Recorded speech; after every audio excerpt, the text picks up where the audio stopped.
Bonjour, nous ouvrons aujourd'hui le chapitre 15 du livre du Lévitique qui va s'intéresser à la question des épanchements. Alors non pas seulement les épanchements sanguins, mais ceux de tout liquide qui sort du corps, c'est au verset 2. Alors, de quel liquide s'agit-il ? Contrairement à ce qu'on lit d'habitude, notamment depuis le XIe siècle avec l'interprétation de Rachi, il n'est pas si évident qu'il s'agisse d'emblée de l'écoulement de sperme, puisque dans ce cas-là, le texte en parle explicitement, comme par exemple au verset 16. En revanche, le terme « zoup » désigne notamment en Jérémie 49, c'est au verset 4, un écoulement sanguin par le pénis qui peut être dû à une infection, voire, enfin pas seulement, une blénorragie qui est une maladie sexuellement transmissible. Ce qui s'inscrit tout à fait dans l'ensemble du chapitre qui va traiter des écoulements sanguins de la femme, mais qui, chez elle, sont un phénomène évidemment naturel puisqu'il s'agit des menstruations. Dès lors, touchant au sang, on comprend que l'homme qui souffre de tels écoulements doit se reconnaître impur, avec tout le cortège de purification qui s'ensuit lorsque vont cesser ces écoulements. Et là, ma foi, on retrouve tout le rituel autour de l'impureté et de sa purification qui nous est familier, ce qui fait que la lecture ne pose pas de problème particulier. Alors, avant ça, notons que au verset 1, Hachem s'adresse à Moïse et à Aaron, alors qu'en réalité, ici, les prêtres n'interviennent pas pour le discernement. Tout juste au verset 14 et au verset 15 pour l'offrande pour le manquement et celle de l'Holocauste.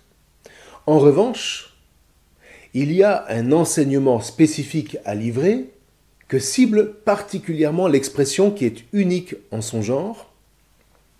Dabru al Bnei Israël va amartem alechem, c'est-à-dire parlez aux fils d'Israël et dites-leur. Nulle part ailleurs on ne trouve une telle formulation, ce qui dit l'importance primordiale de l'instruction qui fait partie de la mission sacerdotale. Vous voyez, le prêtre n'est vraiment pas uniquement ce sacrificateur que certaines traductions donnent à imaginer. Les prêtres ont bien d'autres fonctions tout aussi importantes que d'opérer les sacrifices, à savoir, d'une part, distinguer entre l'impur et le pur, et puis d'autre part, enseigner. En l'occurrence ici, cet enseignement porte sur un sujet précis, les écoulements sanguins par les organes génitaux. Alors, j'insiste parce que contrairement aux sous-titres que vous pourrez trouver dans vos Bibles, il ne s'agit pas en soi des épanchements proprement séminaux qui n'apparaissent, encore une fois, explicitement qu'au verset 16. Toujours est-il que l'enseignement est clair. Tout écoulement sanguin par le pénis rend impur celui qui en est l'objet, ainsi que toute personne et tout ustensile qui auront été au contact de cet homme ou de son écoulement. D'où les consignes de purification et le rituel de réparation qui s'ensuivent. Maintenant, redisons-le encore, l'impureté n'est pas une condamnation. Et on ne nous dit pas non plus que c'est une abjection. C'est une inaptitude, toujours momentanée, en raison du sang répandu, sur un laps de temps plus ou moins long, à participer au chemin de sainteté propre aux fils d'Israël. Et quand l'impureté est discernée, c'est toujours en vue d'indiquer le moyen de purification qui rétablit l'homme ou la femme dans ce chemin qui mène aux offrandes du sanctuaire. Alors, comme ce n'est pas très difficile à lire, venons-en tout de suite au verset 16 qui lui parle non plus d'un écoulement, zoub, mais d'un épanchement, shirva. Et très précisément d'un épanchement de semences, un shirba zara. Et là, il s'agit effectivement de l'éjaculation, quelle qu'elle soit, c'est-à-dire lors d'un rapport sexuel ou en dehors. Et là encore, quelles que soient les conditions de cette éjaculation, si elle rend l'homme impur, c'est toujours en vue des offrandes du sanctuaire dont l'homme doit se garder jusqu'au soir, mais en soi, ça ne dénonce pas l'éjaculation comme une abjection. Et ça n'est pas non plus une condamnation de l'éjaculation lors du rapport sexuel dont parle le verset 18. Littéralement. Et une femme à qui un homme épanchera un épanchement de semences, ils se laveront dans l'eau et ils seront impurs jusqu'au soir. Ce qui veut dire que le texte a conscience que s'il ne s'agit pas de sang, il s'agit tout de même d'un liquide vital puisqu'il donne la vie.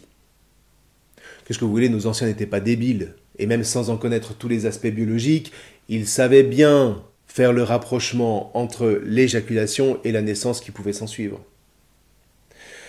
En tout cas, parler de l'éjaculation comme d'une saleté ne trouve aucun appui dans la Bible.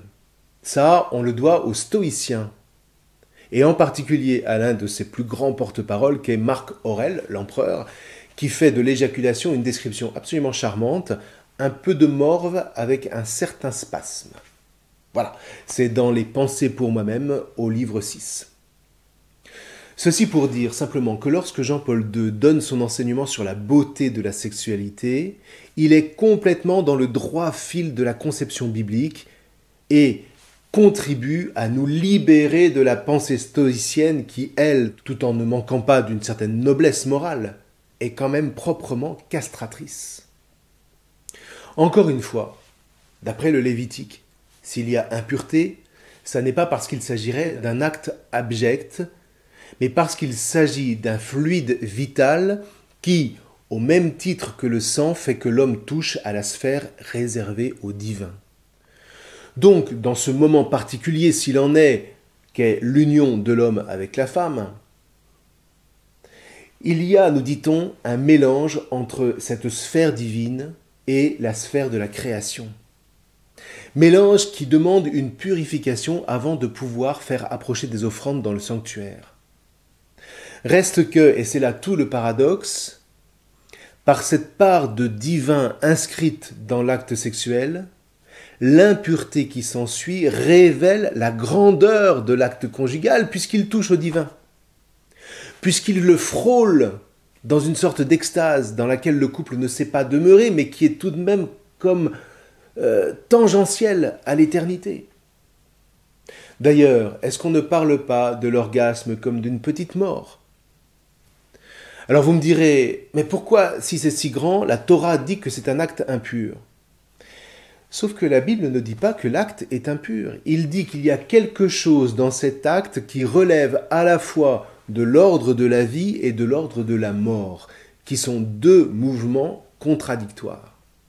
C'est un acte où se vivent à la fois de l'amour et de la violence, où la différenciation danse étrangement avec la fusion, et où potentiellement peut mystérieusement apparaître une nouvelle vie.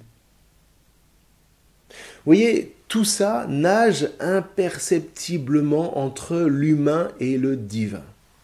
D'ailleurs, quand on aime, quoi de mieux que le langage religieux pour traduire l'intensité de ce qu'on vit ? Je t'adore, j'ai foi en toi, je t'aimerai éternellement. Avec toi, c'est l'extase. On vit une communion infinie. Ah, je me sacrifierai pour toi. Or là, le Lévitique est juste formidable, parce que précisément, à travers cette notion d'impureté, c'est ce frôlement de l'humain avec le divin qu'il met en évidence. Non pas comme une violation de territoire, mais comme un prémisse d'accomplissement de l'alliance. Et si l'homme et la femme demeurent impurs jusqu'au soir, ça n'est ni un deuil, ni une lamentation, ni rien que ce soit de triste, c'est un temps réservé, où l'un et l'autre prennent conscience de la nature exceptionnelle de l'instant qu'ils ont partagé. Du coup, à sa manière, le Lévitique rejoint la vision prophétique qui fait de la relation conjugale une icône de la rencontre entre Hachem et son peuple. Sauf que cette rencontre ultime vers laquelle tend la sainteté ne sera plus objet d'impureté dans la mesure où elle s'opérera sans plus de risque de confusion, sans plus de risque de mélange. Dans cette rencontre, Hachem restera pleinement Hachem, l'Adam, l'homme accompli, restera pleinement et charnellement Adam, de sorte que cette rencontre nuptiale portera un fruit de vie infini et éternel. Et ce fruit, les chrétiens en reconnaissent l'accomplissement dans la personne du Christ Jésus, le Verbe fait chair, en qui Hachem rencontre la nature humaine, s'unit à elle librement, sans qu'aucun des deux ne s'anéantisse en l'autre, mais qu'au contraire, la nature humaine s'en trouve pleinement illuminée. C'est très mystérieux. Mais vous voyez comment, à travers des considérations a priori tout à fait triviales, on pointe paradoxalement le sommet du mystère qui prépare dès Moïse et le culte qu'il instaure, l'avènement du Christ Jésus et du christianisme. Alors, la suite, à partir du verset 19 jusqu'au verset 31, va parler des écoulements de la femme, c'est-à-dire de ses règles. De ce point de vue, regardez comment le texte est admirablement construit. Le verset 18 opère une transition absolument parfaite pour passer de l'homme à la femme en les unissant dans l'acte grandiose de leur rencontre féconde. Et à nouveau, la suite nous est familière et ne présente pas vraiment de difficultés majeures de compréhension. Donc, il va être question de 7 jours avant de retrouver la pureté, d'un 8e jour où la femme pourra apporter des offrandes, etc., etc. Mais ma foi, à présent, vous connaissez les codes de lecture, donc inutile qu'on s'y attarde ici. Alors, ceci dit, insistons, tellement la chose est malencontreusement inscrite dans notre inconscient collectif. D'un point de vue biblique, les menstruations ne sont en aucune manière des abjections. Simplement, comme l'écoulement est sanguin, et cette fois-ci c'est explicitement précisé, il touche au domaine réservé de Hachem et rend donc la femme impure pour les mêmes raisons qu'on vient d'invoquer il y a quelques instants. Précisons que ce que les traductions notent comme la souillure renvoie en fait à l'hébreu nida, qui signifie simplement la menstruation. Comme quoi, vous voyez, nos traductions reflètent toujours les difficultés dans lesquelles se débat notre inconscient. Nida vient du verbe nadad, qui signifie fuir. Non qu'il s'agisse de s'enfuir de la femme, mais il s'agit de ses fuites à elle, pour ainsi dire, c'est-à-dire ses fuites de sang. Ce serait sans doute d'ailleurs la meilleure traduction de nida. Voilà donc pour ce chapitre 15 qui paraît encore une fois bien rébarbatif quand on le lit sans clé d'interprétation, alors qu'il se révèle d'une profonde richesse quand on parvient à les décrypter. Alors, avec ce chapitre 15, la deuxième partie du Lévitique est presque terminée. Le chapitre 16 va s'attarder sur le grand jour du pardon qui cette fois prend en considération la purification de tout le peuple. Nous verrons cela la prochaine fois. D'ici là, je vous souhaite une bonne lecture, donc je vous remercie.